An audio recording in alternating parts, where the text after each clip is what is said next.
देखो ये अज साडे मूहरे जिहड़ा जिथे असीं धरने ते बैठे हाँ उहदे मूहरे जो तुहानूं पता मिलटरी दे नाल इस वेले तख्ता पलटिया है उत्थे म्यांमार दे विच ते ये सारे इकट्ठे होए आ बहुत वड्डी गिणती च भी साडी जिहड़ा आज़ादी आ वो खोली गई आ ते मिलटरी ने म्यांमार दे विच अपना राज स्थापित कर लिया है ते ਇਹ ਇੱਥੇ ਤਕਰੀਬਨ ਦੱਸ ਰਹੇ ਆ ਵੀ 4000 ਦੀ ਗਿਣਤੀ 'ਚ ਇਹ ਆਪਣੇ ਦਿੱਲੀ ਦੇ ਵਿੱਚ ਇਹ ਲੋਕ ਨੇ ਤਕਰੀਬਨ 4000 ਦੀ ਗਿਣਤੀ 'ਚ ਇਹਨਾਂ ਦਾ ਬੜਾ ਵੱਡਾ ਜਿਹੜਾ ਉੱਥੇ ਕਲੈਸ਼ ਆ ਆਰਮੀ ਦੇ ਵਿੱਚ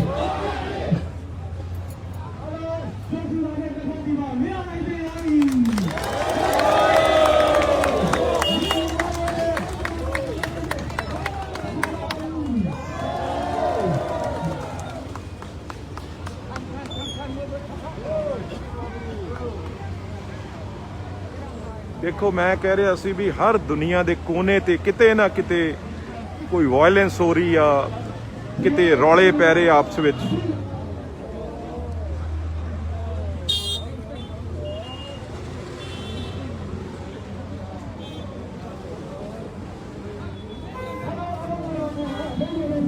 जिहड़ा मिलिटरी चीफ आ ते चाइना नूं भी कह रहे आ don't support dictatorship Stop helping military coup.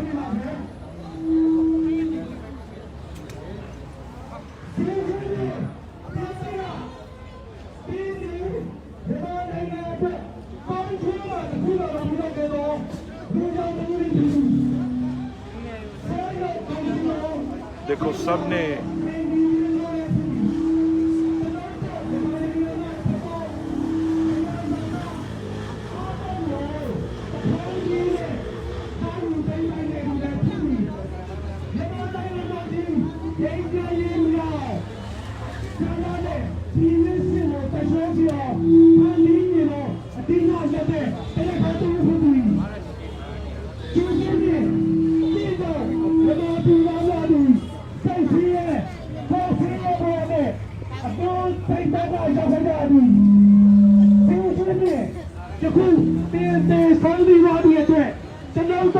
चलो हुण अपने धरने वाल नूं चलदे आ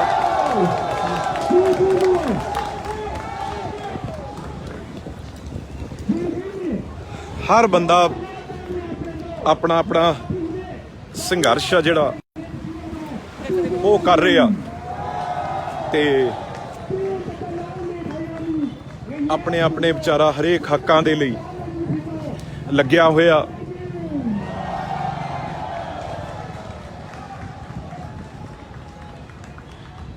पर ये मैं दिखा क्यों रहा सी मेरा मकसद ये पिछे की सी दिखाउण दा ये क्यों मैं दिखा रहा सी भी साडे देश च दूजे देश वाले दूजी कंट्री वाले वो अपने उरे मुजाहरा कर सकते आ ते उन्हां नूं इजाजत आ करन दी जो मर्जी करन ते पर असीं जिहड़े लोग बैठे आ उन्हां दी कोई सुनवाई नहीं जिहड़े दूजी कंट्रियां च लोग बैठे आ उन्हां नूं असीं जिहड़ा है इजाजत भी दिन्ने आ उन्हां नूं प्रोटैक्शन भी दित्ती हुई आ पुलिस भी खड़ी आ सामने आ साडी आ झुग्गी आ जिहदे विचों सामने सारा कुछ दृश्य जिहड़ा वो चल रहा ते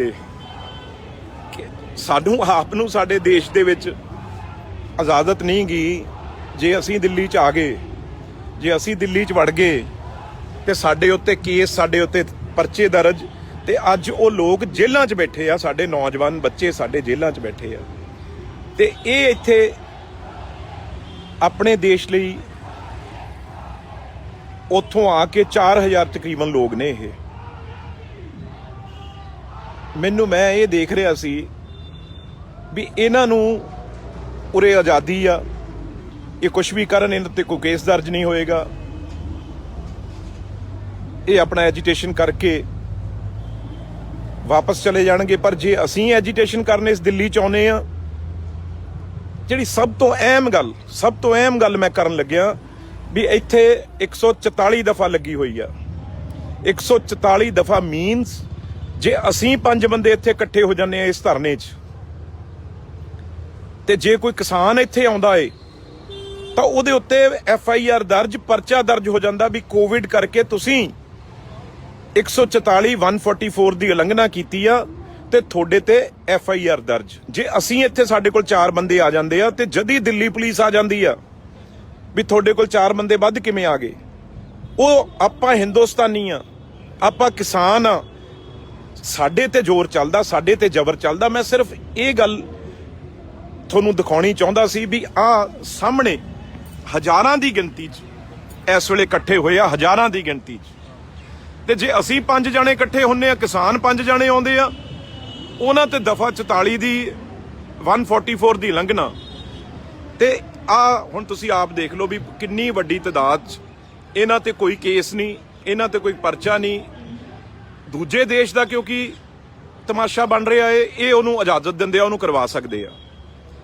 ਪਰ ਅਸੀਂ ਆਪਣੇ ਹੱਕਾਂ ਲਈ ਜੇ ਇਕੱਠੇ ਹੁੰਨੇ ਆ, ਦਿੱਲੀ ਚ ਆਉਨੇ ਆ, ਤੇ ਸਾਡੇ ਲਈ ਬੈਰੀਗੇਟ ਆ ਲੱਗੇ ਆ ਜਿਵੇਂ ਸਾਡੇ ਮੂਹਰੇ, ਸਾਡੇ ਲਈ ਅਥਰੂ ਗੈਸ, ਸਾਡੇ ਲਈ ਗੋਲੀਆਂ, ਸਾਡੇ ਲਈ ਕੇਸ ਦਰਜ, ਸਾਡੇ ਤੇ ਧਾਰਾਵਾਂ ਜਿਹੜੀਆਂ ਕਿ ਦੇਸ਼ ਧਰੋਹੀ ਦੀਆਂ ਧਾਰਾਂ ਲਾਈਆਂ। ਦੇਖੋ ਸਹੀ ਤੁਸੀਂ, ਸਾਡੇ ਤੇ ਤਾਂ ਦੇਸ਼ ਧਰੋਹ ਦੇ ਮੁਕੱਦਮੇ ਦਰਜ ਹੁੰਦੇ ਆ ਜੇ ਅਸੀਂ ਇਹ ਇਸੇ ਤਰੀਕੇ ਦਾ ਐਜੀਟੇਸ਼ਨ ਕਰਦੇ ਆ। ਤੇ ਇਹਨਾਂ ਨੂੰ ਸਾਰੀ ਸਪੋਰਟ ਦਿੱਤੀ ਜਾ ਰਹੀ ਆ, ਇਹਨਾਂ ਨੂੰ ਇਹ ਐਜੀਟੇਸ਼ਨ ਲਈ ਸਾਰੀ ਮਦਦ ਕੀਤੀ ਜਾ ਰਹੀ ਹੈ। ਤੇ ਅੰਦਾਜ਼ਾ ਲਾਓ ਵੀ ਆਪਣੇ ਦੇਸ਼ 'ਚ ਹੀ ਆਪਣਾ ਕੀ ਹਾਲ ਆ। ਤੇ ਮੈਂ ਬਹੁਤ ਹੈਰਾਨ ਇਸ ਗੱਲ ਤੋਂ ਹੋਇਆ ਵੀ ਇਹ ਜਿਹੜਾ ਕੰਮ, ਜਦੋਂ ਮੈਂ ਇੱਕਦਮ ਆਵਾਜ਼ਾਂ ਸੁਣੀਆਂ, ਅਸੀਂ ਆਪਣੇ ਝੁੱਗੀ 'ਚ ਮੈਂ ਤੇ ਅੰਕਲ ਬੈਠੇ ਸੀ, ਤੇ ਜਦੋਂ ਇਹਨਾਂ ਦੀ ਆਵਾਜ਼ ਸੁਣੀ ਇੱਕਦਮ ਮੈਂ ਕਿਹਾ ਦੇਖੀਏ ਤਾਂ ਸਹੀ ਵੀ ਆਪਾਂ ਨੂੰ ਤਾਂ ਪੰਜਾਂ ਨੂੰ ਨਹੀਂ ਇਕੱਠੇ ਹੋਣ ਦਿੰਦੇ। ਚਲੋ ਇੱਕ ਗੱਲ ਇਹ ਮੈਂ ਤੁਹਾਨੂੰ ਦੱਸਣੀ ਸੀ ਵੀ ਆਪਣੇ ਲਈ ਕਾਨੂੰਨ ਦੇਸ਼ ਵਾਸੀਆਂ ਲਈ ਹੋਰ ਨੇ। ਜੇ ਅਸੀਂ ਆ ਕੇ ਕਿਸਾਨਾਂ ਲਈ ਬੋਲਦੇ ਆ ਜਾਂ ਸਾਡੇ ਲੋਕ ਆ ਕੇ ਦਿੱਲੀ 'ਚ ਲਾਲ ਕਿਲੇ ਤੇ ਗੱਲ ਕਰਨਾ ਚਾਹੁੰਦੇ ਆ, ਉਹਨਾਂ ਨੂੰ ਸਵਾਗਤ ਡੰਡਿਆਂ ਨਾਲ, ਬੈਰੀਗੇਟਾਂ ਨਾਲ, ਦੇਸ਼ ਧਰੋਹ ਦੇ ਮੁਕੱਦਮਿਆਂ ਨਾਲ।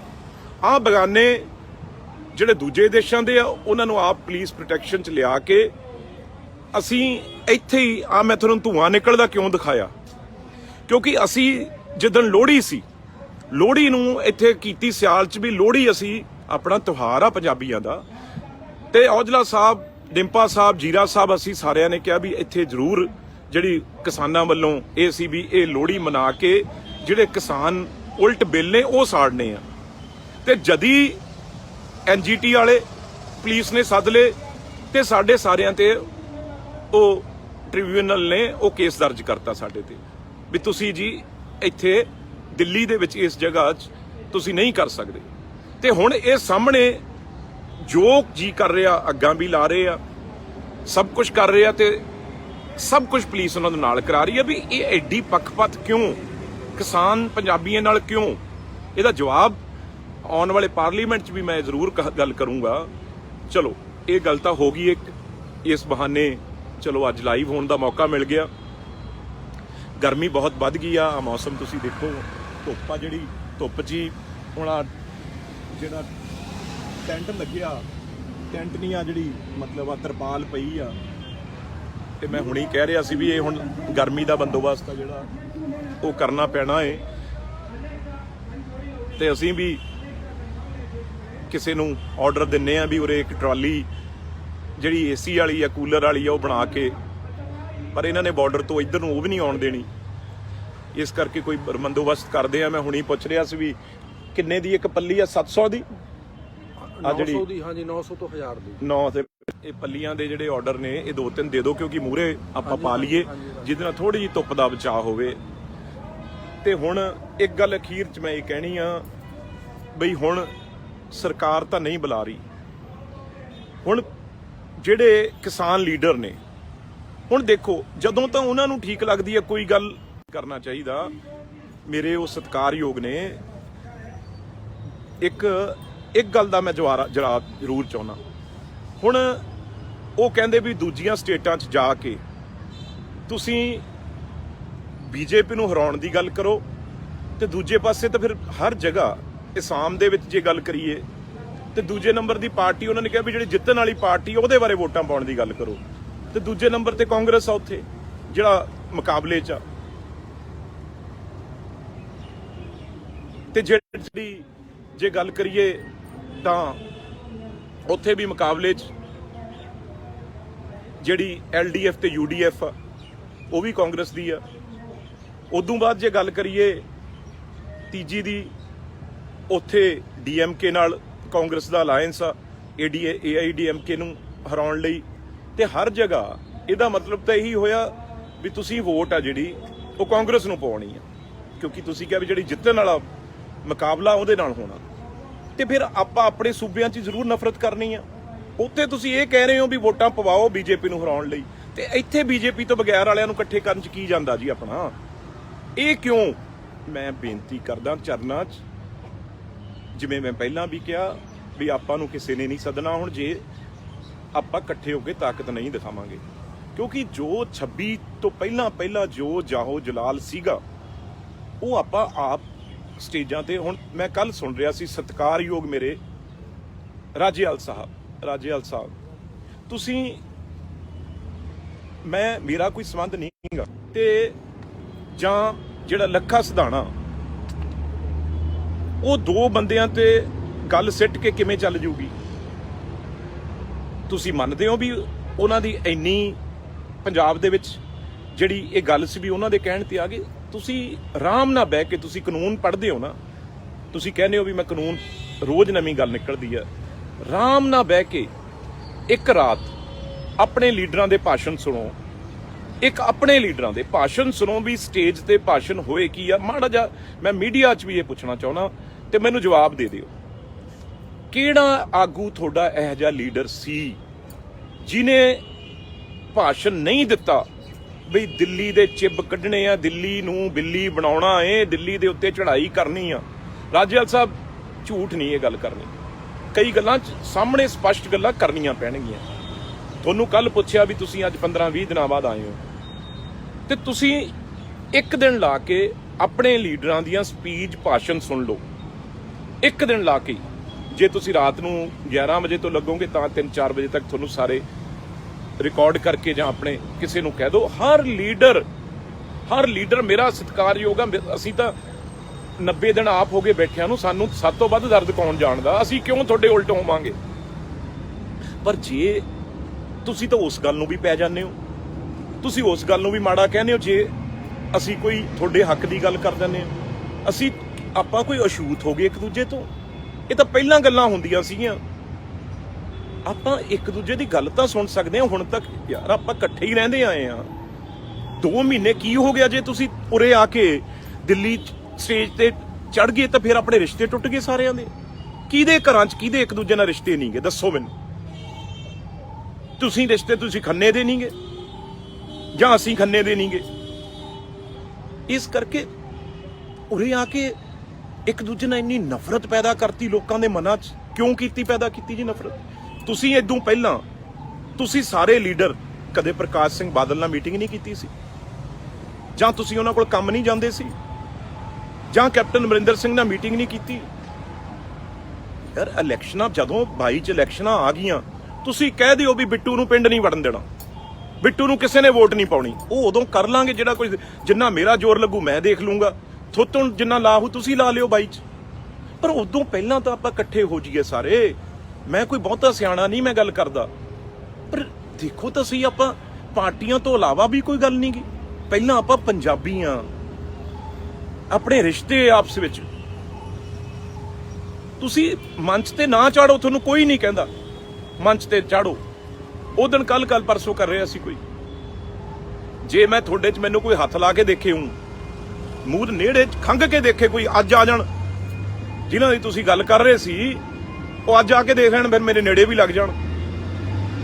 मैं देख लूँगा ਜਿਹੜੇ ਮੋਗੇ ਵਾਲਾ ਸੀਗਾ ਜਾਂ ਉਹ ਪੱਟੀ ਵਾਲੇ ਸੀਗੇ ਆਉਣ ਤਾਂ ਉਹ ਤਾਂ ਠੀਕ ਆ। ਅਸੀਂ ਇੱਕ ਚੰਗੇ ਪ੍ਰੋਗਰਾਮ 'ਚ ਗਏ, ਕਿਸਾਨਾਂ ਪਿੱਛੇ ਅਸੀਂ ਕੱਲੇ ਕੱਲੇ ਚਲੇ ਗਏ ਤੇ 500 ਬੰਦਾ ਕੱਲੇ ਬੰਦੇ ਨੂੰ ਦੇਖ ਕੇ ਮਗਰ ਪੈ ਗਏ, ਕੋਈ ਬੰਦਾ ਸਿਕਿਉਰਿਟੀ ਨਹੀਂ ਸੀ।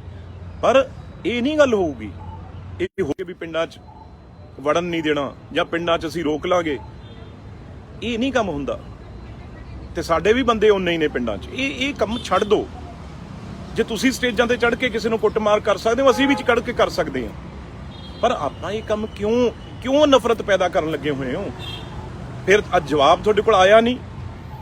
ਅੱਜ ਤੁਸੀਂ ਇਹ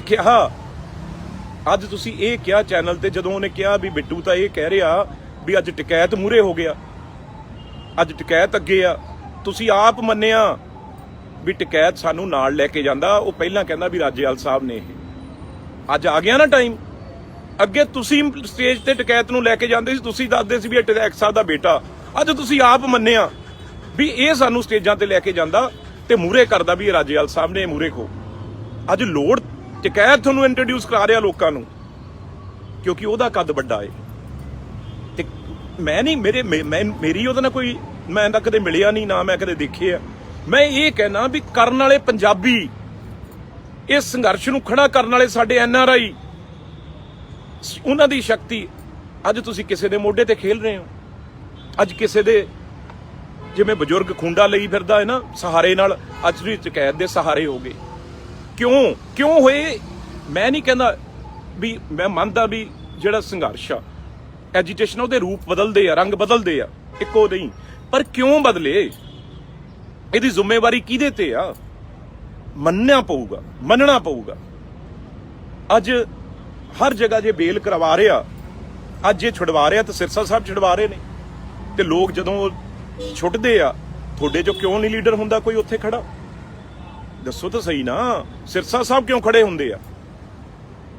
ਤੁਹਾਡੇ ਚੋਂ ਕਿਉਂ ਲੀਡਰ ਨਹੀਂ ਖੜਾ ਹੁੰਦਾ ਜਦੋਂ ਬਾਹਰ ਛੁੱਟ ਕੇ ਉਹ ਆਉਂਦੇ ਆ? ਕਿਉਂਕਿ ਉਹ ਮਿਹਨਤ ਉਹ ਕਰ ਰਹੇ ਆ। ਇਸ ਕਰਕੇ ਬਹੁਤ ਚੀਜ਼ਾਂ ਏ। ਹੁਣ ਸਿਰਸਾ ਸਾਹਿਬ ਨੂੰ ਤੁਸੀਂ ਕਿਵੇਂ ਕਹਿ ਦੋਗੇ ਵੀ ਉਹ ਮਾੜਾ ਜੀ, ਕਰੋ ਤਾਂ ਪਰੇ। ਪਰ ਉਹ ਜੁੜਿਆ ਕਿਹਦੇ ਨਾਲ ਹੋਇਆ?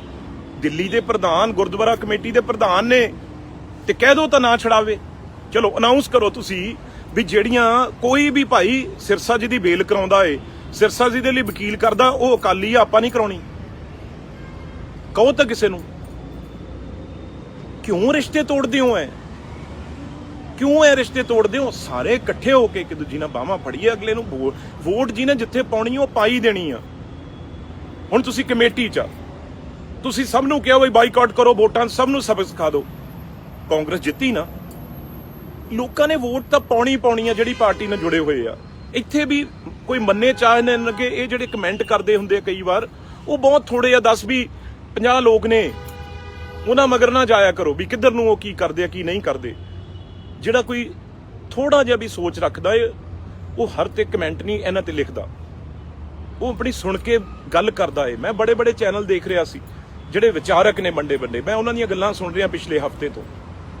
ਉਹ ਹਰ ਬੰਦਾ ਉਹ ਨਾਲ ਪਤਾ ਕੀ ਕਹਿੰਦੇ ਆ, ਜਿਹੜੇ ਵੱਡੇ ਲੋਕ ਚਿੰਤਕ ਨੇ, ਜਿਨ੍ਹਾਂ ਨੂੰ ਪਤਾ ਏ, ਜਿਨ੍ਹਾਂ ਨੇ ਜ਼ਿੰਦਗੀਆਂ ਦੇਖੀਆਂ ਏ, ਉਹ ਜਦੋਂ ਬੜੇ ਡਿਬੇਟਸ ਆਉਂਦੇ ਆ, ਉਹ ਕਹਿੰਦੇ ਨਹੀਂ ਗੱਲ ਕਰੀਏ ਕੀ, ਡਰ ਲੱਗਦਾ ਏ। ਜੇ ਕੋਈ ਸਹੀ ਗੱਲ ਕਰਦੇ ਆ ਤਾਂ ਡਰ ਲੱਗਦਾ ਏ ਵੀ ਆ ਕਮੈਂਟ ਲਿਖ ਕੇ ਇੰਨੀਆਂ ਮਾਂ ਤੱਕ, ਭੈਣਾਂ ਤੱਕ ਇੰਨੀਆਂ ਗੰਦੀਆਂ ਗਾਲਾਂ ਲਿਖਦੇ ਨੇ, ਕਿਵੇਂ ਸੱਚ ਬੋਲੀਏ? ਇਹ ਨਹੀਂ ਪਤਾ ਵੀ ਫੜ ਕੇ ਕਿੱਦਣ ਹਮਲਾ ਕਰ ਦੇਣ। ਇਸ ਕਰਕੇ ਡਰ ਲੱਗਦਾ ਸੱਚ ਬੋਲਣ ਨੂੰ। ਪਰ ਉਹ 2-3 ਦਿਨ ਦੇ ਹੁਣ ਬੋਲਣ ਲੱਗਿਆ ਵੀ ਕਿਸ ਤਰੀਕੇ ਨਾਲ ਐਜੀਟੇਸ਼ਨ ਸਿੱਟ ਲਿਆ, ਕਿਉਂਕਿ ਹੁਣ ਉਹਨਾਂ ਨੂੰ ਵੀ ਡਰਦਾ ਵੀ ਐਜੀਟੇਸ਼ਨ ਬਹੁਤ ਜਿਹੜਾ ਹੈ ਉਹ ਕਮਜ਼ੋਰ ਹੋ ਗਿਆ। ਤੁਸੀਂ ਜਿੰਨਾ ਮਰਜ਼ੀ ਕਹੀ ਜਾਓ, ਲੋਕਾਂ ਦਾ ਮਨ ਨਹੀਂਗਾ। ਕਿਉਂ ਨਹੀਂਗਾ? ਕਿਉਂਕਿ ਜਦੋਂ ਤੁਹਾਡੇ ਬਖਰੇਵੇਂ ਦੇਖੇ, ਤੁਸੀਂ ਅਲੱਗ-ਅਲੱਗ ਹੁੰਦੇ ਦੇਖੇ। ਅੱਜ ਤੁਸੀਂ ਇਹ ਕਹਿ ਰਹੇ ਹੋ ਮੀਟਿੰਗ ਲਈ ਸੱਦ ਲਓ ਸਾਨੂੰ।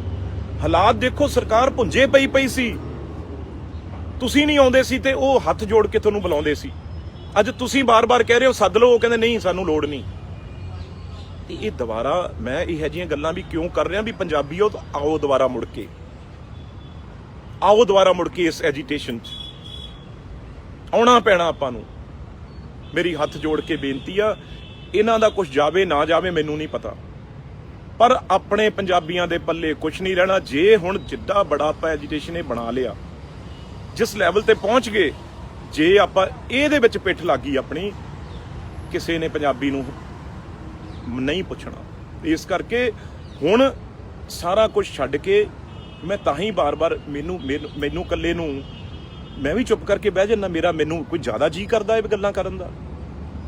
ਮੈਨੂੰ ਦੱਸੋ ਸਹੀ, ਮੈਨੂੰ ਜ਼ਿਆਦਾ ਸ਼ੌਕ ਆ ਵੀ ਮੈਨੂੰ ਕੋਈ ਚੰਗਾ ਕਹੇ ਜਾਂ ਮਾੜਾ ਕਹੇ? ਜਿਵੇਂ ਬਾਕੀ ਸਾਰੇ ਚੁੱਪ ਬੈਠੇ ਆ, ਮੈਂ ਵੀ ਬਹਿ ਜਾਂਦਾ, ਅਸੀਂ ਵੀ ਬਹਿ ਜਾਂਦੇ। ਮੈਨੂੰ ਹੀ ਜ਼ਿਆਦਾ ਚਾਅ ਚੜਿਆ ਵੀ ਮੈਂ 90 ਦਿਨ ਦਾ ਆ ਕੁੱਲੀ 'ਚ ਬੈਠਾ ਏ। ਮੈਨੂੰ ਹੀ ਜ਼ਿਆਦਾ ਇਹ ਵੀ ਮੈਂ ਮੀਡੀਆ 'ਚ ਗੱਲ ਕਰਦਾ ਏ। ਮੇਰੀ ਗੱਲ ਮੈਂ ਕਰਦਾ, ਚੰਗੀ ਲੱਗੇ ਮੰਨ ਲਓ, ਨਹੀਂ ਚੰਗੀ ਲੱਗੀ ਉਹਨੂੰ ਪਰੇ ਸਿੱਟ ਦਿਓ। ਹੁਣ ਗੱਲ ਕਰੀਏ ਕਿੱਥੇ? ਕਿਉਂਕਿ ਤੁਸੀਂ ਤਾਂ ਸਾਨੂੰ ਪਰੇ ਅਛੂਤ ਸਮਝ ਕੇ ਸਿੱਟਿਆ ਹੋਇਆ ਵੀ ਨਹੀਂ, ਇਹਨਾਂ ਤਾਂ ਗੱਲ ਨਹੀਂ ਕਰਨੀ। ਤੇ ਹੁਣ ਜਦੋਂ ਦੀਪ ਸਿੱਧੂ ਦੀ ਗੱਲ ਕਰਦੇ ਹੁਣ ਤੁਹਾਨੂੰ ਪਤਾ ਹੁਣ ਵੀ ਉਹਦੇ ਲਈ ਲੋਕ ਬੜਾ ਕਿੰਤੂ ਪਰੰਤੂ ਕਰਨਗੇ। ਫਿਰ ਦੀਪ ਸਿੱਧੂ ਦੇ ਭਰਾ ਨੇ ਕਿਉਂ ਗੱਲ ਕੀਤੀ ਟੈਲੀਫੋਨ ਤੇ ਸਿਰਸੇ ਨਾਲ? 2 ਵਾਰ ਉਹ ਕਹਿੰਦੇ ਮੇਰੀ ਦੀਪ ਸਿੱਧੂ ਨਾਲ ਗੱਲ ਹੋਈ। ਹੁਣ ਅਕਾਲੀ ਨਹੀਂ ਸਿਰਸਾ? ਹੁਣ ਦੱਸੋ ਤਾਂ ਸਹੀ ਨਾ। ਫਿਰ ਸਟੇਜ ਤੇ ਚੜ ਕੇ ਤੁਸੀਂ ਗੱਲਾਂ ਹੋਰ ਕਰਨੀਆਂ, ਥੱਲੇ ਉਤਰ ਕੇ ਗੱਲਾਂ ਹੋਰ ਕਰਨੀਆਂ, ਟੈਲੀਫੋਨਾਂ ਤੇ ਗੱਲਾਂ ਹੋਰ ਕਰਨੀਆਂ। ਹਜੇ ਵੀ ਇਕੱਠੇ ਹੋ ਜਾਓ ਸਾਰੇ। ਜੀ ਤੋਂ ਵੀ ਇੱਕ ਦੇਖੋ, ਉਹ ਅੱਗ ਲੱਗੀ, ਜਿਵੇਂ ਇਹ ਤਾਂ ਬਹੁਤ ਛੋਟੀ ਬੱਚੇ ਨੂੰ ਪਤਾ, ਅੱਗ ਲੱਗੀ। ਉਹ ਚਿੜੀ ਨੂੰ ਵੀ ਪਤਾ ਸੀ ਵੀ ਮੇਰੀ ਚੁੰਝ ਭਰ ਕੇ ਪਾਣੀ ਨਾਲ, ਤੁਪਕੇ ਨਾਲ ਅੱਗ ਨਹੀਂ ਬੁਝਣੀ। ਪਰ ਉਹ ਲੱਗੀ, ਆਪਣਾ ਜਿੰਨਾ ਉਹ ਤੋਂ ਕਰ ਹੋਇਆ, ਉਹ ਚੁੰਝ 'ਚ ਪਾਣੀ ਭਰ ਲਿਆ ਕੇ ਉਹ ਅੱਗ ਬੁਝਾਉਣ ਲੱਗੀ ਰਹੀ। ਜਿੰਨਾ ਕਿਸੇ ਦੇ, ਜੇ ਮੇਰੇ 'ਚ ਇੰਨੀ ਉਹ ਹੈਸੀਅਤ ਆ ਵੀ ਮੈਂ ਚਿੜੀ ਜਿੰਨਾ ਮਦਦ ਹੀ ਕਰ ਸਕਦਾ, ਉਹ ਮੇਰੇ ਤੋਂ ਕਿਉਂ ਨਹੀਂ ਤੁਸੀਂ ਕਰਵਾ ਰਹੇ? ਤੁਹਾਨੂੰ ਕਿੰਨੀਆਂ ਵਾਰ ਮਿੰਨਤਾਂ ਕਰ ਲਈਆਂ, ਨਾ ਜੀ ਇਹ ਤਾਂ ਪਰੇ ਨੇ ਜੀ। ਕਿਉਂ ਜੀ? ਜਾਂ ਮੇਰੇ ਕੋਲ ਜ਼ਮੀਨ ਨਾ ਹੋਵੇ, ਜਾਂ ਮੈਂ ਪੰਜਾਬ ਦਾ ਨਾ ਹੋਵਾਂ। ਅਸੀਂ ਇਹ ਕਹਿਣ ਨੂੰ ਤਿਆਰ ਹਾਂ ਵੀ ਸਾਰਾ ਕ੍ਰੈਡਿਟ ਰਾਜੇਵਾਲ ਸਾਹਿਬ ਨੂੰ ਕੱਲਿਆਂ ਨੂੰ ਦੇ ਦਿਓ, ਕਿਸੇ ਨੂੰ ਨਾ ਹੋਰ ਦਿਓ, ਕਿਉਂਕਿ ਸਭ ਤੋਂ ਬਜ਼ੁਰਗ, ਸਭ ਤੋਂ ਵੱਧ ਸਮਾਂ ਉਹਨਾਂ ਨੇ ਲਾਇਆ। ਉਹਨਾਂ ਨੂੰ ਜਿਹੜਾ ਭਾਰਤ ਰਤਨ ਲਈ ਉਹਨਾਂ ਨੂੰ ਨੋਮੀਨੇਟ ਕਰ ਦਿਓ ਵੀ ਸਭ ਤੋਂ ਵੱਡਾ ਕੰਮ ਉਹਨਾਂ ਨੇ ਕੀਤਾ। ਪਰ ਸਾਰਿਆਂ ਨੂੰ ਨਾਲ ਤਾਂ ਲਾਓ। ਕੋਈ ਨਹੀਂ ਕਹਿੰਦਾ ਕਿਸੇ ਦੀ 2-4 ਦੀ ਪਰਵਾਹ ਨਾ ਕਰੋ। ਅੱਗੇ ਤੁਸੀਂ ਨੁਕਸਾਨ ਕਿਵੇਂ ਕਰਵਾਇਆ? ਜਿਹੜੀ ਸਰਕਾਰ ਇੱਥੇ ਚੰਗੀ ਗੱਲ ਕਹਿੰਦੀ ਸੀ, ਤੁਸੀਂ ਉਹਨੂੰ ਜਾ ਕੇ ਦੱਸ ਹੀ ਨਹੀਂ ਸਕੇ। ਤੁਸੀਂ ਗੱਲ ਹੀ ਨਹੀਂ ਕਰ ਸਕੇ ਵੀ ਸਰਕਾਰ ਆਹ ਮੰਨ ਗਈ, ਕਿਉਂਕਿ ਉੱਥੇ ਇਹੋ ਜਿਹੇ ਲੋਕ ਵਿੱਚ ਫਿੱਟ ਕਰਤੇ ਬਾਹਰਲੇ, ਜਿਹੜੇ ਤੁਹਾਨੂੰ ਕਹਿੰਦੇ ਸੀ ਨਹੀਂ ਜੀ ਨਹੀਂ, ਆਹ ਗੱਲ ਕਰਕੇ ਆਓ। ਤੁਸੀਂ ਡਰਦੇ ਉਹਨਾਂ ਦੇ ਮੂਹਰੇ ਗੱਲ ਹੀ ਨਹੀਂ ਕਰ ਸਕੇ। ਤੁਸੀਂ ਉਹਨਾਂ ਨੂੰ ਬੁਲਾਇਆ ਨਹੀਂ। ਉਹ ਪਿੱਛੇ ਲੋਕਾਂ ਨੂੰ ਗਮਰਾਹ ਕਰਦੇ ਲਾਲ ਕਿਲੇ ਵੱਲ, ਤੁਹਾਡਾ ਐਜੀਟੇਸ਼ਨ ਉੱਥੇ ਹੀ ਰਹਿ ਗਿਆ। ਉਹ ਆਪਣਾ ਕੰਮ ਕਰਕੇ ਇੱਥੇ ਆਏ, ਲਾਲ ਕਿਲੇ ਤੇ ਛੇੜ ਕੇ ਮੁੜ ਕੇ ਹੋ ਗਏ ਐਜੀਟੇਸ਼ਨ। ਕਿਉਂਕਿ ਤੁਸੀਂ ਉਹ ਬੰਦਿਆਂ ਨੂੰ ਪਰੇ ਰੱਖਿਆ, ਉਹਨਾਂ ਨਾਲ ਗੱਲ ਹੀ ਨਹੀਂ ਕੀਤੀ ਕਦੇ। ਰੋਜ਼ ਉਹ ਆਪਣੇ ਚੈਨਲਾਂ ਤੇ ਕਰਦੇ ਹੀ ਸੀ, ਫਿਰ ਆਪਣਾ ਲਾਈਵ ਹੋ ਕੇ ਤਾਂ ਗੱਲਾਂ ਕਰਦੇ ਹੀ ਸੀ, ਜ਼ਹਿਰ ਉਗਲ ਹੀ ਰਹੇ ਸੀ। ਤੇ ਤੁਸੀਂ ਉਦੋਂ ਪਹਿਲਾਂ ਹੀ ਉਹਨਾਂ ਨੂੰ ਕਹਿਣਾ ਸੀ ਵੀ ਭਾਈ, ਮੈਂ ਪਹਿਲਾਂ ਕਿਹਾ, ਜਿਵੇਂ ਤੁਸੀਂ ਤਾਂ ਮੀਟਿੰਗਾਂ 'ਚ ਵਿਅਸਤ ਰਹਿੰਦੇ ਸੀ, ਬਿੱਲ ਪੜ੍ਹਨ 'ਚ ਵਿਅਸਤ ਰਹਿੰਦੇ ਸੀ, ਤੇ ਜਿਹੜੇ ਇਹੋ ਜਿਹੇ ਆਨਸਰ ਸੀ ਉਹ ਟਰਾਲੀ ਟੂ ਟਰਾਲੀ ਜਾ ਕੇ, ਕਿਉਂਕਿ ਲੋਕਾਂ ਨੂੰ ਪਤਾ ਹੀ ਨਹੀਂ ਲੱਗਦਾ ਸੀ ਵੀ ਮੈਸੇਜ ਕੀ ਆ, ਤੁਸੀਂ ਕੀ ਦੇਣਾ ਚਾਹੁੰਦੇ ਹੋ, ਕੀ ਕਹਿਣਾ ਚਾਹੁੰਦੇ ਹੋ। ਤੁਸੀਂ ਇਹ ਕੰਮਾਂ 'ਚ ਬਿਜ਼ੀ ਹੋ ਗਏ। ਜੇ ਉਹਦੇ ਵਿੱਚ ਹੋਰ ਬੰਦੇ ਵੰਡ ਕੇ ਲਾਏ ਹੁੰਦੇ ਸਟੇਜ ਤੋਂ ਬੋਲਣ ਤੋਂ ਬਗੈਰ, ਤਾਂ ਲੋਕ ਰੋਜ਼ ਕਹਿੰਦੇ ਸੀ, ਲੋਕ ਘੱਟੋ ਘੱਟ ਮੈਂ ਸੁਣੇ ਆ 1 ਮਹੀਨਾ ਲੋਕ ਕਹਿੰਦੇ ਰਹੇ ਆ ਵੀ ਸਾਨੂੰ ਪਿੱਛੇ ਟਰਾਲੀਆਂ ਜੀ, ਕਿਉਂਕਿ ਸਪੀਚ ਜਿਹੜੀ ਉੱਥੇ 400-500 ਬੰਦੇ ਕੋਲ ਜਾਂਦੀ ਸੀ, ਵੀ ਸਾਨੂੰ ਪਿੱਛੇ ਸੁਨੇਹਾ ਨਹੀਂ ਪਹੁੰਚ ਰਿਹਾ, ਸਾਨੂੰ ਮੈਸੇਜ ਨਹੀਂ ਮਿਲ ਰਿਹਾ ਵੀ ਤੁਸੀਂ ਮੀਟਿੰਗਾਂ ਜਾਂਦੇ ਹੋ, ਕੀ ਕਰਕੇ ਆਉਂਦੇ ਹੋ, ਅੱਗੇ ਕੀ ਏਜੰਡਾ ਹੈ, ਸਾਨੂੰ ਨਹੀਂ ਪਤਾ ਲੱਗ ਰਿਹਾ। ਅੱਜ ਮੰਨੋ ਚਾਹੇ ਨਾ, ਜਿਹੜੀ ਅਗਰਾਹਾਂ ਸਾਹਿਬ ਦੀ ਟੀਕਰੀ ਬਾਰਡਰ ਤੇ ਆ, ਉਹਨਾਂ ਨੇ ਕਿਸੇ ਫਾਲਤੂ ਬੰਦੇ ਨੂੰ ਨਾ ਸਟੇਜ ਤੇ ਚੜ੍ਹਨ ਦਿੱਤਾ, ਨਾ ਬੋਲਣ ਦਿੱਤਾ। ਉਹ ਆਪਣੀ ਮਰਜ਼ੀ ਨਾਲ ਸਟੇਜ ਚਲਾਉਂਦੇ ਆ। ਜੋ ਉਹਨਾਂ ਦਾ ਸੰਵਿਧਾਨ ਆ, ਉਹਦੇ ਦਾਇਰੇ 'ਚ ਰਹਿ ਕੇ ਬੰਦੇ ਬੋਲਦੇ ਆ, ਉਦੋਂ ਬਾਹਰ ਨਹੀਂ ਜਾਂਦੇ। ਜਿਹੜਾ ਉਹਨਾਂ ਨੂੰ ਪਤਾ ਵੀ ਇਹ ਬਾਹਰ ਜਾਊਗਾ, ਉਹਨੂੰ ਬੁਲਾਉਂਦੇ ਨਹੀਂ। ਹੁਣ ਮੇਰੇ ਕੋਲ ਇੱਥੇ ਬੰਦੇ ਆਉਂਦੇ ਆ, ਕੋਈ ਛੱਤੀਸਗੜ੍ਹ ਤੋਂ, ਕੋਈ ਝਾਰਖੰਡ ਤੋਂ, ਉਹ ਸਾਡੇ ਮਤਲਬ ਵਿਚਾਰੇ ਪਾਰਟੀ ਦੇ ਵਿੱਚ ਅਸੀਂ ਉਹਨਾਂ ਨੂੰ ਸਿਖਾਇਆ ਹੋਇਆ, ਬੋਲਣਾ ਅਸੀਂ ਸਿਖਾਇਆ ਉਹਨਾਂ ਨੂੰ। ਉਹ ਕਹਿੰਦੇ ਜੀ ਮੈਂ 20 ਮਿੰਟ ਬੋਲ ਕੇ ਆਇਆ। ਪੱਪੂ ਜੈਸਵਾਲ ਇੱਕ, ਉਹ ਕਹਿੰਦਾ ਜੀ ਮੈਂ 3 ਵਾਰ ਬੋਲ ਕੇ ਆਇਆ ਛੱਤੀਸਗੜ੍ਹ ਤੋਂ। ਉਹ ਕਹਿੰਦੇ ਜੀ ਉਹ ਤਾਂ ਬਹੁਤ ਮਾਣ ਦਿੰਦੇ ਆ। ਮੈਂ ਕਿਹਾ ਭਾਈ, ਉਹ ਬਾਹਰਲਿਆਂ ਨੂੰ ਜ਼ਿਆਦਾ ਚੰਗਾ ਸਮਝਦੇ ਆ, ਆਪਣਿਆਂ ਨੂੰ ਉਹ ਸਮਝਦੇ ਆ ਵੀ ਇਹਨਾਂ ਨੂੰ ਤਾਂ ਕੁਝ ਪਤਾ ਹੀ ਨਹੀਂ। ਤੇ ਇਸ ਕਰਕੇ ਬਹੁਤ ਮੌਕਾ ਏ ਮਈ ਤੱਕ ਕਿਵੇਂ ਤਿਆਰੀ ਕਰਨੀ ਆ, ਕਿਵੇਂ ਲੋਕਾਂ ਨੂੰ ਰੋਕ ਕੇ ਰੱਖਣਾ। ਇਹ ਸੜਕ ਬੰਦ ਕਰਕੇ